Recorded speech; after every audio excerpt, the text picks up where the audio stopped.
अस्सलाम वालेकुम रहमतुल्लाहि व बरकातुहू। मोहम्मद वकास जेलम से सवाल करते हैं कि बीवी से हम बिस्तरी करने के बाद गुस्ल कितनी देर बाद किया जाए। अगर 2 बार हम बिस्तरी की जाए तो क्या 2 बार ही गुस्ल करना होगा।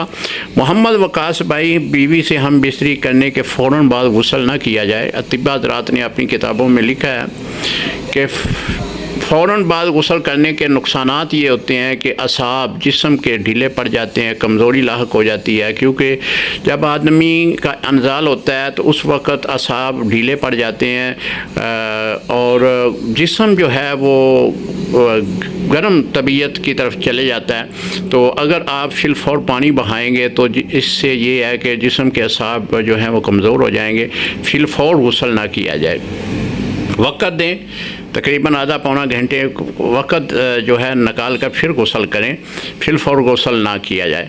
दूसरा जो आपने पूछा है कि 2 बार हम बिस्तरी करने से क्या 2 बार गुस्ल करना होगा। जी, 1 बार ही गुस्ल काफ़ी है। अगर आपने 2 बार हम बिस्तरी की है तो गुस्ल 1 बार ही करेंगे, गुस्ल आपका हो जाएगा, आप पाक हो जाएंगे। और मज़े की बात आपको बताऊं कि एक बार सर्दियों के दिन थे तो 2 बजे किसी ने मुझे बहुत ज़्यादा फ़ोन किया। मैं उठकर उस फ़ोन को अटेंड किया तो वो यही सवाल पूछ रहा था, मुफ्ती साहब मैंने बीवी से 3 बार हम बिस्तरी की है और 3 बार ही मैंने गुस्ल भी कर लिया है, तो अब मेरे लिए क्या हुक्म है। मैं हरस पर मैंने कहा कि अब 4थी बार गुस्ल ना करना वरना बीमार हो जाओगे। तो गुस्ल 1 बार ही काफ़ी है।